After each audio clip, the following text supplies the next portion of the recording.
వినాయకుడికి జిల్లేడు అంటే ఎందుకంత ఇష్టమో తెలుసా? సముద్ర మదనం నుండి పుట్టిన హాలాహలాన్ని శివుడు తన కంఠంలో దాచుకున్నాడు.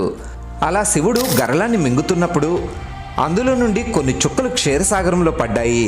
క్షీరసాగరంలో వచ్చే కెరటాలకి హాలాహలం గాల్లో కలిసి ఆ చుట్టుపక్కల వాతావరణం అంతా విషపూరితంగా మారింది. దాంతో అటువైపు ఎవరు వెళ్ళినా మరణించేవారు. దేవతలందరూ ఈ విషయాన్ని వినాయకుడితో మొరపెట్టుకున్నారు. అప్పుడు గణపతి తన యోగశక్తితో ఓ దివ్య బీజాన్ని సృష్టించి పాలసముద్రంలో వేశాడు. ఆ బీజం క్షీరసాగరంలోని విషాన్నంతటిని గ్రహించి ఒడ్డుకు కొట్టుకు వచ్చింది. అలా ఆ బీజం జిల్లేడు చెట్టుగా మారి గాలిలో ఉన్న విషాన్ని కూడా గ్రహించింది.